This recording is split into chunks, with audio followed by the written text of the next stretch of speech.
Hey guys, I'm Evan. Welcome to Country View Acres. So today I got out the land plane and we're gonna go over the driveway. And this will be the first time that we've really used this since I've fixed the rippers. So these teeth were on completely upside down, so the teeth were actually like flat and they wouldn't dig in. So now that they're on right, they're angled down and they should dig into the ground or the gravel and rip up the driveway. And that's what I wanna do. The trouble is I don't really like the adjustments on these. So bottom hole, it's up all the way. The next hole, it's actually the exact same height as the blades. So it really wouldn't dig in any different than the blades do unless you would tilt it forward. So the third hole, which is the hole I'm actually using right now, is 2 inches down. So this is 2 inches deeper than the blades of the land plane, which is actually a little deeper than I'd like to go. I'd like to be about 1 inch. But there's not a real fine adjustment on this. So what I'm going to do is I'm actually going to angle this backwards. So I'm going to tilt it backwards, the front up, so that these rippers aren't quite digging as deep. And I want to rip up the driveway to try to clean up the edges, mostly because of all the weeds that's growing into the gravel. So the edge of the gravel is actually right back here. There's gravel right here. And the weeds have grown into the gravel. Some places 1-2 feet into the gravel. The road should be a lot wider than what it looks. And you go over it with the land plane, it'll cut all this grass off and it'll look good for probably a couple weeks, but all the roots were still in there and it just grow right back. So that's what I'm hoping to do with the rippers. I'm hoping to dig down in there and actually pull the roots up of all these weeds along the edge, and hopefully it'll look nicer a lot longer than it has without using the rippers.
So I've gone over the driveway twice with the rippers just to try to tear it up as best I can.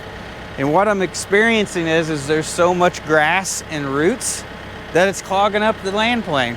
So take a look at this. I don't know if you can see this, but all of the grass and everything is all wadded up here. It's getting caught in between here and the first blade. There is a little bit of fabric. I did get into the fabric on the edge. But I think the edge was pretty thin. Nothing in the middle of the driveway, that's good. But it's getting clogged up from all of the grass and everything that's in it, and it's not moving anything. In fact, everything here in the front is almost pushing it and coming around the edge. So you can see we got a bunch of oversized rock and stuff that we picked up. That may be from the rippers somewhat, but when we put this driveway down, I tried to grade it with a grader blade, and every time I did, that grater blade would dig in and it would kick up that oversized rock up into the upper layer. And the whole driveway, ever since we put it in, the whole driveway's had a bunch of oversized rock on top, which I don't like because that's a big tripping hazard. It'll roll your ankle. I can definitely tell in the end I don't have probably enough of the smaller rock on top. We may have to dress this up a little bit, but definitely tearing out a bunch of roots so much that it's clogging this thing up. But I think we've done about what we can with the rippers. We're gonna go ahead and go back up to the garage. We're gonna set these up, and then I'm just gonna go back. I'm gonna level the land plane back out, and we're gonna go back over the driveway with it nice and level, just try to smooth everything out and finish it up. So here's an example. This fabric here has always been sticking out of the edge. There's not been enough coverage here, and I've got into the fabric along here. And there was another place along the edge that we got into that was up by the pole barn. You see that? That's exactly what we've been tearing out. And it ain't tearing everything out. That's the bad thing, is there's so much. There's still, well, that's actually loose. Most of that, I guess, well, see, that's attached right there. So some of that is not all the way torn out. That's why I went over it twice, but it's still not perfect.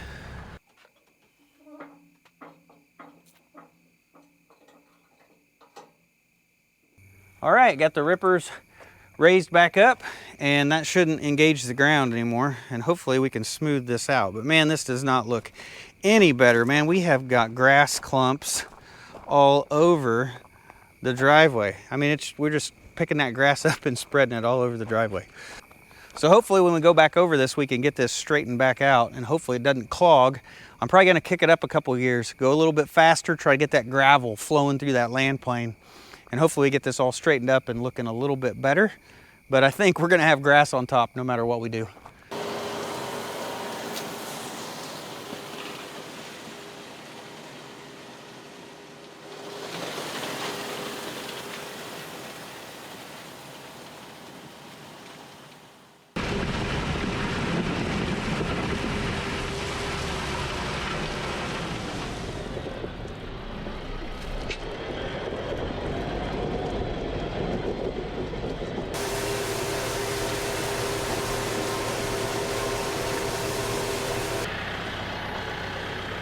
Well, I forgot to lock my sway arms in here. It's making it go crooked. I don't think that's helping. So hopefully we'll lock this in place. All right, now the 3-point arms should be locked in place. And this only has a, I don't know, an inch of swing now. It was kicking way off to the side, and I think that was causing it to push the gravel into this side instead of flowing over.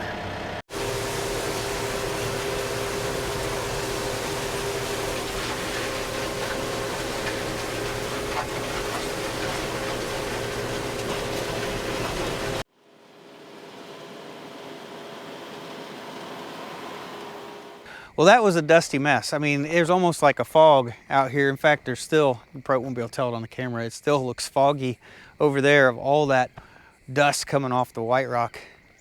So the rippers do work. They dig in. At the beginning, I adjusted it again. I really didn't want it to dig over an inch deep because I was afraid to get in the fabric, and we did along the edges a couple places.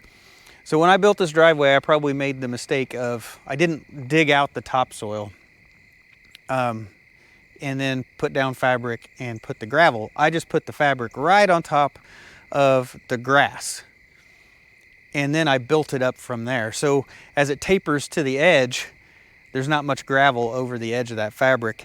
And if I was going to do this all over again, I didn't quite, it's not like I had a lot of equipment back then. I was trying to do it myself. If I was to do this over, I would have probably rented a skid steer and come through here and actually dug out the topsoil, probably took it down, 4 or 5 inches, and then put down the fabric and put the gravel down. I think that's the right way to do it. So basically I'm reaping what I sowed here, right? So I didn't put this in exactly right, and I'm gonna get into the fabric if I use the rippers. But anyway, I tried to rip up the grass. I didn't quite get it. You know, it puts some stripes through here. It digs up some of the grass. There's still grass attached. I was really hoping that I could maintain this a little bit better. I mean, I guess if I went over it like every 2 or 3 weeks, it'd probably look pretty good. But I hadn't been spraying for weeds on the driveway. I haven't sprayed for weeds for the last 2 years or more. And I was hoping that I could get away from having to spray along the driveway. But I think in some of these gravel areas, like the parking areas where I park my equipment, there's so much weeds there that I think some of those places, it's probably viable to use some of that ground clear stuff or whatever that keeps the weeds from growing in the gravel. Even when there's fabric down like this, the weeds grow in it. I've got some places back there, people are saying, oh, you need to put fabric there. The gravel is actually on top of concrete. There's actually some concrete pads under there, and the gravel is still growing weeds. So it doesn't matter whether fabric's over it or concrete's under it or what, the weeds are just gonna grow in the gravel itself. I mean, that's why there's weeds right here in the middle. But anyway, that's it. I think this is probably the last time we're gonna maintain the driveway until next spring. I'm hoping that all this grass that's on top, it should die, and hopefully it'll look good for the rest of the winter. So you can definitely tell the sun is down now. Hopefully it's a lot darker than it looks like in the camera. It is getting dark out here. Some of the outside lights have already turned on that it's that dark. So that's gonna be it for this video. Just trying to get some stuff done after work. I'm kind of limited. I only got like a couple hours after work to do stuff like this before it gets dark. But that's gonna be it for today's video, guys. So thanks for watching. I'll see you in the next one.